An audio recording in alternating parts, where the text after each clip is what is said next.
Bonjour à tous et bienvenue sur la chaîne Nature Audrey. Je suis Audrey et je travaille en cabinet depuis 2008 à Nouméa. Je suis à côté d'une liane qu'on appelle le fruit de la passion en Calédonie. Et en phytothérapie, regardez comme c'est magnifique ces fleurs, c'est incroyable. Donc on appelle fruit de la passion, c'est Passiflora incarnata parce qu'on trouve que, en fait, si vous voulez, dans la description botanique, on trouve que ça ressemble à la couronne du Christ, la passion du Christ. Donc voilà, là vous avez la fleur et après vous avez les fruits qui sont ici, qui font ces boules. Donc dans certains pays ça s'appelle le maracuja, voilà, la grenadille. Vous avez des fruits, donc il y a plusieurs variétés. Là, je crois que c'est une variété plutôt classique, mais c'est très bon, c'est un fruit acidulé, c'est bourré de vitamine C, c'est délicieux. Mais là, je vais plus vous parler de la vertu en fait de la fleur de passiflore qu'on utilise. C'est la passiflore, hein, la fleur de la fruit de la passion, c'est la fleur de la passiflore qu'on utilise beaucoup pour se détendre et le sommeil. Et j'en profite pour vous parler aujourd'hui du stress. Alors le stress, on en parle beaucoup, c'est la maladie du siècle. Il y en a, voilà, on entend un petit peu à toutes les sauces, on va dire. Et le stress, il est nécessaire à l'organisme. Par contre, il devient néfaste et délétère quand il devient chronique ou quand il devient aigu. Donc le stress, c'est une réaction naturelle de notre organisme à un événement extérieur que on va trouver agressif, si vous voulez. Donc soit on se bat, soit on est stoïque, soit on part en courant. Le problème, c'est que quand il y a un patron qui nous embête depuis des mois ou des années, quand notre collègue est insupportable ou qu'on n'arrive pas à s'entendre, quand dans le couple ça ne va pas, quand les enfants c'est compliqué, eh bien ce stress, on ne peut pas partir en courant, on ne peut pas rester stoïque, on ne peut pas se battre, donc on le subit. Et là, le corps en fait va avoir tout un tas de modifications, de processus physiologiques qui vont l'abîmer et qui vont donner des risques. Les personnes stressées chroniques ou aiguës ont quand même 30% de plus de chances de mourir prématurément, hein, puisqu'on va avoir, outre des troubles de l'insomnie, des troubles digestifs, on risque d'avoir aussi des pathologies physiologiques, c'est-à-dire que certains organes vont être touchés, notamment le cardiovasculaire, mais aussi principalement, bien sûr, le système nerveux et le système digestif. Excusez-moi, j'ai le soleil en plein visage, ça chauffe à fond. On a essayé de faire la vidéo en fin de journée, mais ça reste un petit peu chaud. Donc le stress, on le vit tous, à des degrés plus ou moins différents, plus ou moins intenses. Il y a quand même une part aussi de notre construction enfantine qui va faire qu'on est plus ou moins résilient au stress.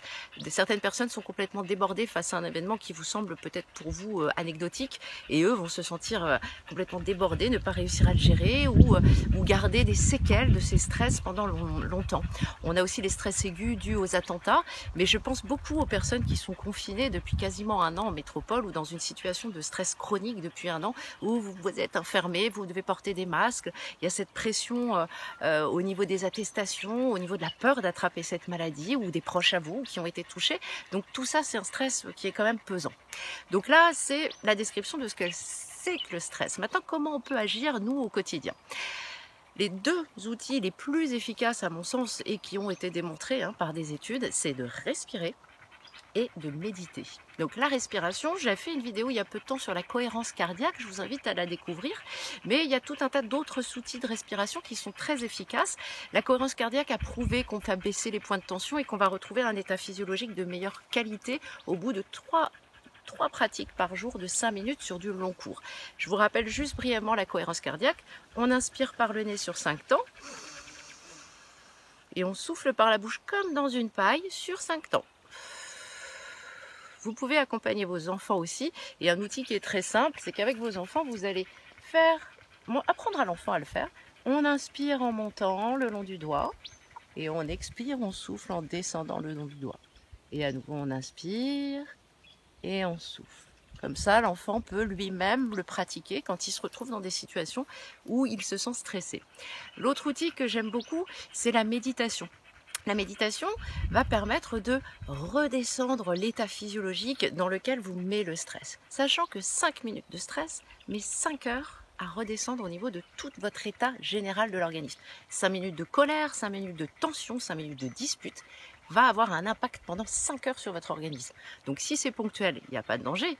Si c'est quasiment permanent, là vous êtes bien conscient qu'on va avoir des conséquences physiologiques lourdes et importantes. Donc la méditation, je vous invite, si vous ne connaissez pas, à commencer par de la méditation guidée. Vous en trouvez sur YouTube, vous tapez méditation guidée, stress, anxiété, troubles du sommeil, suite à un choc émotionnel ou quoi que ce soit, et à pratiquer tranquillement. Ne vous mettez pas la rate au courbouillon. Allez-y cool. Si vous vous endormez, bah très bien, ce sera une sieste méditative. Il n'y a pas de souci pour ça.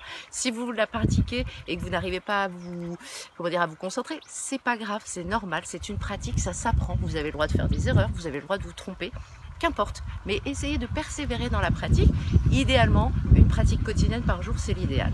La passiflore aussi en phytothérapie, la passiflore est une très belle plante du stress et de l'anxiété.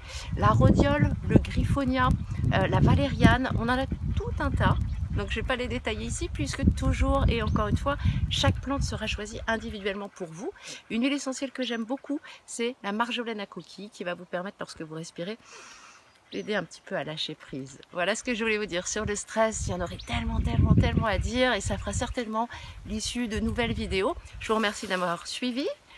Si vous êtes intéressé, n'hésitez pas à partager cette vidéo. Si vous souhaitez recevoir les prochaines vidéos, vous cliquez sur je m'abonne. Et ensuite, si vous voulez recevoir à chaque fois qu'une nouvelle vidéo arrive la notification, vous cliquez sur la petite cloche. Moi, je vous embrasse bien naturellement.